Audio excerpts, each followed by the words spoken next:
नमस्कार, जय शिवराय. माझं नाव वसंत सत्यवान माळकर. आज मी तुम्हाला सिंधुदुर्ग जिल्ह्यातील मालवण तालुक्यात वसलेले किर्लोस या गावाबद्दल काही माहिती सांगणार आहे. आशा करतो की ती तुम्हाला आवडेल.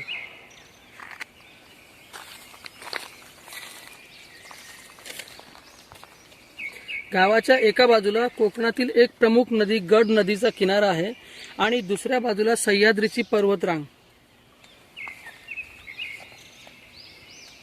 सह्याद्रीच्या कुशीत वसलेल्या या गावात भरपूर काही बघण्यासारखं आहे.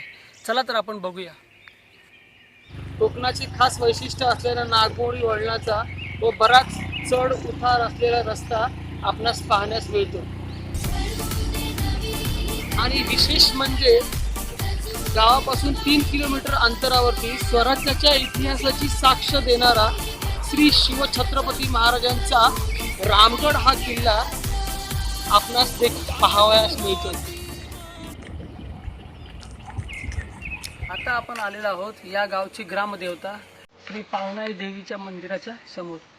चला तर आतमध्ये दर्शन करूया.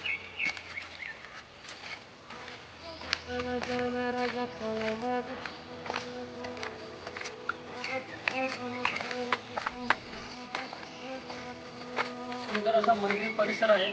चारही बाजूला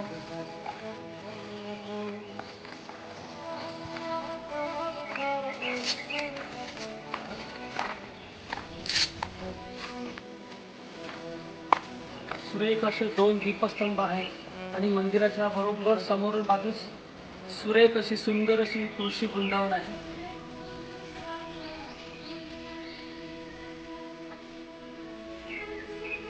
आता मुख्य गाभाऱ्यात प्रवेश करूया.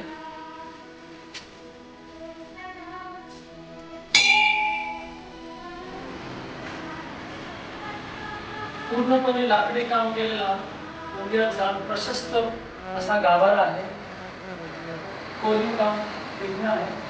पाहू शकत आहे मंदिराचे खांब किती अवढभव्य आणि मजबूत आहे.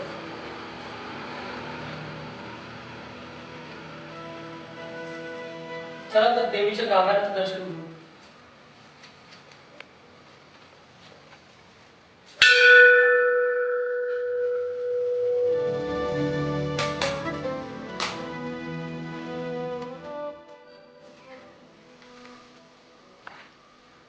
देवीच्या मंदिरात इथे तुम्हाला देवांच्या खांब काठ्या दिसतील. दरवर्षी दिवाळी झाल्यानंतर येणाऱ्या कार्तिक एकादशीला देवळात अखंड हरिनाम सप्ताह असतो. तेव्हा हे देवाचे खांब सजवून देवळाभोवती पंचारत काढतात आणि देवांची दर 3 वर्षातून एकदा संपूर्ण गावात देवडाळात स्वारी निघते.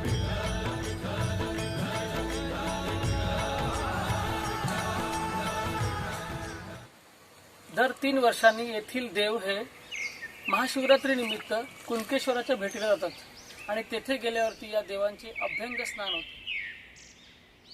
आता आपण पाहणार आहोत या गावातली तळी, पाण्याची व्यवस्था जिथे पिण्याची केलेली आहे ती. चला तर मग.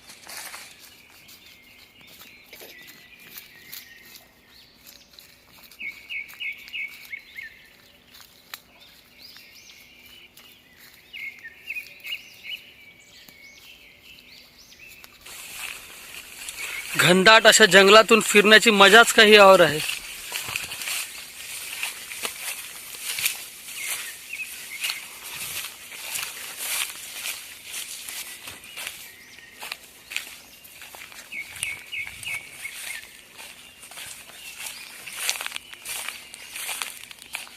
आता आपण साधारणतः तळीच्या जवळच पोहोचलेलो आहोत.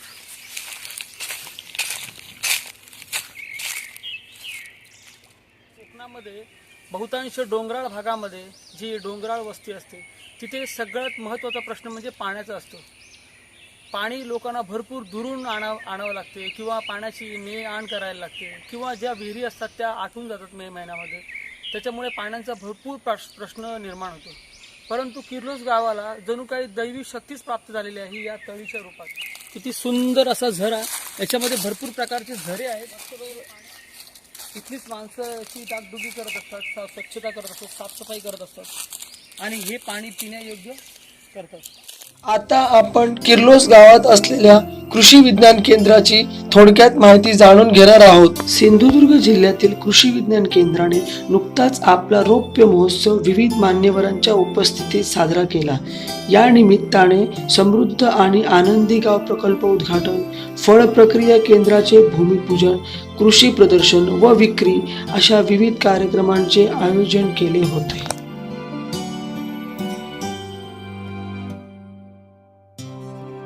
कृषी विज्ञान केंद्र जिल्ह्यात विविध प्रकारचे उपक्रम राबवत असते, ज्यामध्ये सुधारित बियाण्यांचा शेतात प्रयोग करणे, शेतकरी मेळाव्याचे आयोजन करणे, शेतमालाच्या उद्योगांना प्रोत्साहन देणे, विविध फळांच्या रोपवाटिका तयार करणे इत्यादींचा समावेश होतो। तसेच वृक्ष लागवडीचे उपक्रम ही जिल्ह्यात राबवले जातात।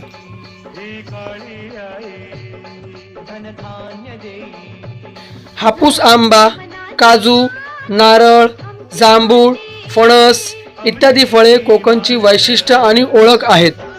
नियोजनबद्ध पद्धतीने शेती केली तर जिल्ह्यातील जमीन, पाणी व हवामान अनेक पिकांसाठी पोषक आहे। हे कृषी विज्ञान केंद्र किर्लोसने सिद्ध करून दाखवले आहे आणि त्याचे उत्तम उदाहरण म्हणजे आंतरपीक म्हणून स्ट्रॉबेरी लागवडीचा कृषी विज्ञान केंद्र किर्लोसने केलेला प्रयोग प्राथमिक टप्प्यात यशस्वी झाला आहे।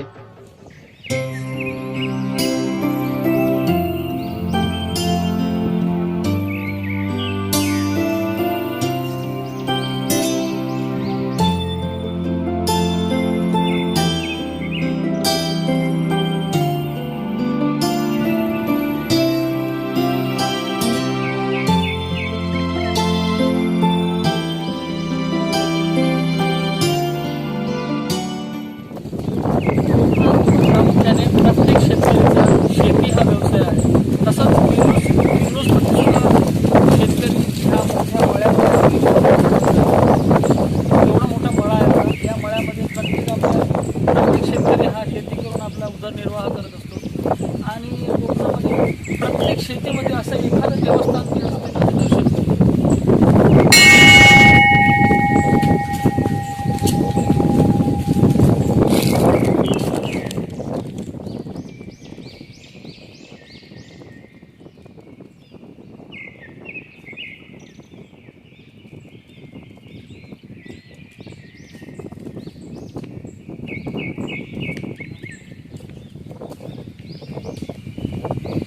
महापुरुषाचं हे देवस्थान आहे। लोक शेती करतात, शांत असं व्यवस्थित आराम करणे असं ठिकाण आहे। शेतामध्ये काम करून तुम्ही इथे येऊन थोडासा शांत विश्रांती घेऊ शकता, विसावा घेऊ शकता। पुढे बघूया। आणि सगळ्यात महत्त्वाचं म्हणजे किर्लोस गावाला गड नदी जी आहे ती जवळूनच या गावाचे गेल्या कारणाने इथे गड नदीचे पाणी किर्लोस गावाला मुबलक प्रमाणात मिळते। त्यामुळे इथल्या मळ्यातली शेती शेतकरी व्यवस्थित प्रमाणात मुबलक प्रमाणात करू शकतो। इथे मुख्यत्वे पीक हे भात, भुईमूग आपण पाहणार आहोत। या गावाला लाभलेली गड नदी जिचं पाणी ह्या शेतीला वापरतात आणि मुबलक प्रमाणात शेती करतात। बघूया चला।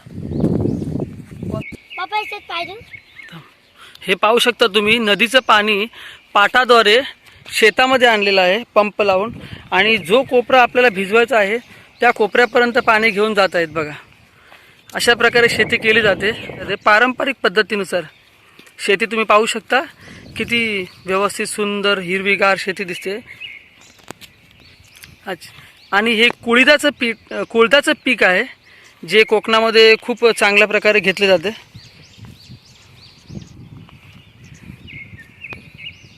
चला तर आपण आता गड नदी बघूया। याचं नाव आहे माचल। शेतामध्ये असं बांधलं जाते, जेणेकरून शेतामध्ये शेती करत असताना जे पीक येते आपलं, त्या पिकाचं रक्षण करण्यासाठी, अहोरात्र तुम्हाला आराम करायसाठी ही जागा आहे। जेणेकरून वारा पाऊस या तिन्ही ऋतूमध्ये तुम्ही बसून आपल्या शेतात। हायवे ते किर्लोस गाव ह्या दोघांना जोडणारा हा बंधारा आहे, 20 वर्षापूर्वी बांधलेला। चला तर आपण पाहूया ते।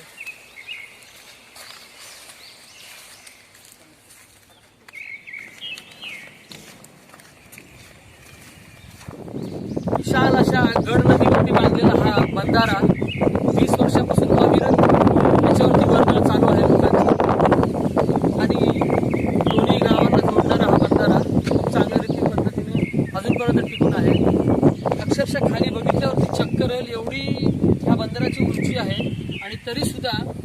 पावसाळ्यामध्ये ह्या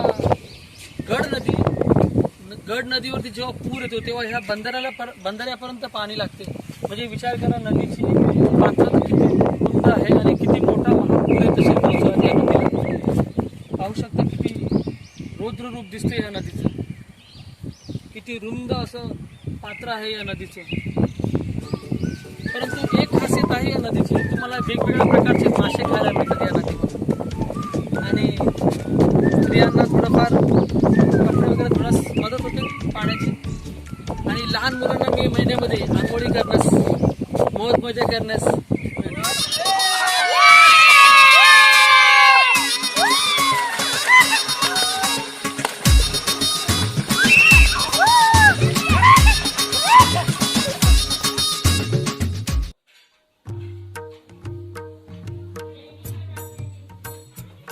देवावर असलेली प्रचंड श्रद्धा आणि देवाची भक्ती हा आम्हा कोकणी लोकांचा जिव्हाळ्याचा प्रश्न आहे. तर चला मग असाच एक भक्तीचं स्वरूप पाहूया.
या किर्लोस गावच्या सर्व ग्रामस्थांचे आभार व्यक्त करतो आणि माझा व्हिडिओ आवडल्यास लाईक आणि शेअर जरूर करा.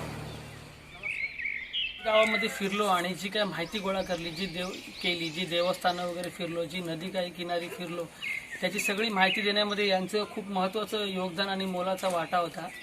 आणि जे आमचे नातेवाईक आहेत आणि या किर्लोस गावचे रहिवासी आहेत त्यांचे मी आभार प्रकट करतो. त्यानिमित्ताने थँक्यू व्हेरी मच.